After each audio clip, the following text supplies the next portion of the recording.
Now this aquarium has got a relatively small pipe to take the water from the tank down to the filter, and the filter's about 6 or 7 meters away, and there's a bit of a lag in the pipe, so therefore crap building up in the pipe or air building up in the pipe can stop the water flowing down.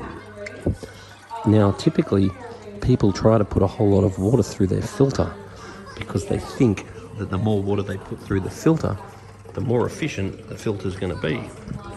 Hey dog. But that's actually not true. About 2 times an hour is the maximum, or is the ultimate amount of water flow to allow nitrification, denitrification, contact time with the filters, heaters and so forth. So if we just run less water up to this tank, it's very possible that the fact that the pipe's thin and the fact that the water's got a whole lot of way to go, that we're going to fix any problem.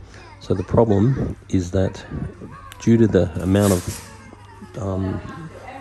friction that the pipe's going to have to run 6 meters, if we run too much water through the pump to filter the water, then the water can't get back, and then this overflows, which is obviously a nuisance. The other thing we could look at doing is putting a non-return valve in the weir, and the non-return valve in the weir means that the water that goes down can't come back again. And then failing that, if this continues to have problems with the tank overflowing, what we could look at doing is putting an under gravel filter in it and an internal filter, and then that could easily accommodate these fish, and then we don't need the sump at all. Also, the sump is outside, so having a top-up system on the sump is a really good idea.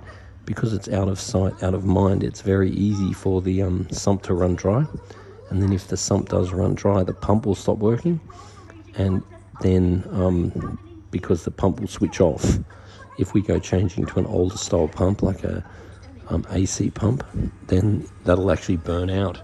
So having a pump that won't burn out is definitely an advantage.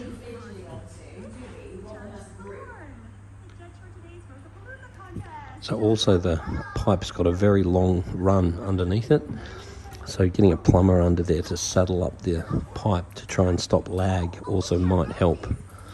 So basically, if you have a problem with your aquarium, such as your aquarium overflowing, you've got to look at either the amount of water going into the tank or how the water's getting out of the tank. So going from here to the sump that's underneath the house. So, and they're 2 totally separate issues.